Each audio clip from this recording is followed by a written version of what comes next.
Hello friends and my dear student, जय श्री राधे कृष्णा। आज मैं देखिए आपको एक छोटा सा मोटिवेशन क्लास लेके आया हूँ। मैं देख रहा हूँ कि बहुत सारे बच्चे सोच रहे हैं, देखा कि बच्चे परीक्षाएं छोड़ रहे हैं, कह रहे हैं क्या हुआ है, मैं लॉकडाउन में पढ़ाई नहीं कर सका, ये सब हो गया।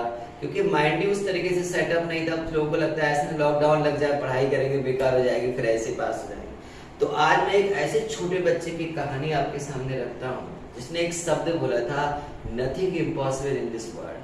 संसार में कुछ भी असंभव नहीं है अगर आप मन बना लें। हम तैयारी 4 दिन 5 दिन में भी कर सकते हैं, वो आए उतनी बेहतर ना कर सके, लेकिन हाँ ये है कोर्स इतना सारा होता है, बहुत सारे बड़े लेंथी सब्जेक्ट हैं, लेकिन फिर भी नथिंग इम्पॉसिबल है। क्योंकि nothing impossible in this world, कुछ भी आप पा सकते हैं अगर आप जिसे कहते हैं फ्रेम डिटर्मिनेशन रखते हैं, आपके इरादे मजबूत होते हैं और आप कुछ भी करने के लिए आगे बढ़ते हैं। क्योंकि उस समय आपके दिमाग में कोई और लेयर नहीं होनी चाहिए, केवल सक्सेस ही आपकी लेयर होनी चाहिए। देखिए आपने कहानी सुनी, फ्रांस में एक सम्राट हुआ है जिसका नाम था नेपोलियन। इसको नेपोलियन बोनापार्ट से कहा जाता है।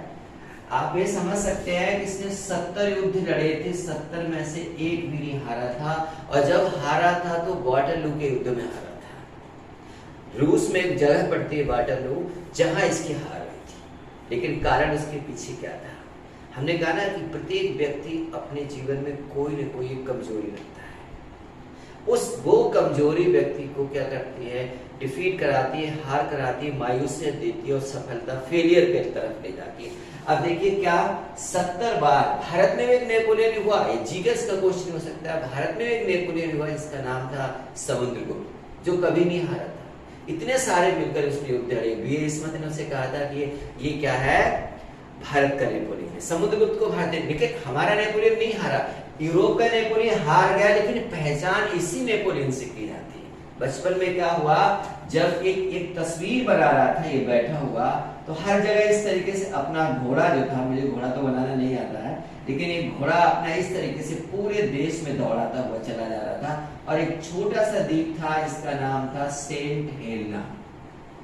सेंट हेलेना द्वीप को इसने छोड़ दिया था।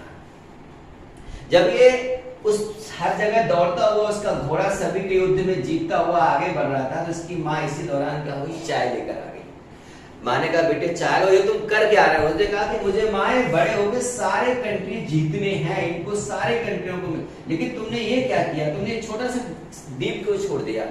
उन्होंने कहा, अरे माँ जब मैं पूरी दुनिया जीत लूंगा तो एक तो द्वीप मेरे खुद ही कदमों में चल के आ जाएगा। लेकिन आप इस बात को समझ सकते हैं कि जब इसे वाटरलू के युद्ध में परास्त किया गया तो इसी सेंट हेलेना द्वीप में कैद करके रखा गया था। यानी एक आप समझ सकते हो कि हमने लाइफ में अपनी कमी खुद ही पहले ही निश्चित कर ली कि हमें कहाँ क्या करना है। इसके जीवन की सबसे बड़ी कमजोरी क्या थी, इसे कहते हैं ना, आपने सुना होगा कैट, यानी बिल्ली इसके जीवन की सबसे बड़ी कमजोरी थी।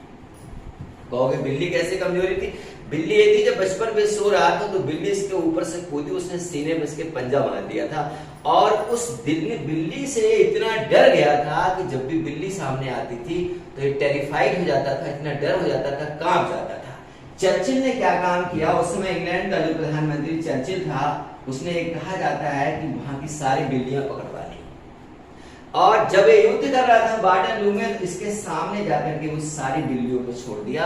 और नेपोलियन ने जब बिल्लियों को देखा तो वो कांपने लगा, उसे अरेस्ट कर लिया गया था और इसी सेंट हेलेना में द्वीप में कैद करके इसको रखा गया। आप देख रहे हैं कि जीवन की एक कमजोरी ने उस महानायक का अंत कर दिया, जो विश्व को जीतने की कामना लिए हुए रूस में फंस गया था। अब आप समझ से इसी सेंट हेलेना द्वीप में कैद करके रखा गया। तो अब आप देखिए, time is most powerful, change in the rule of nature.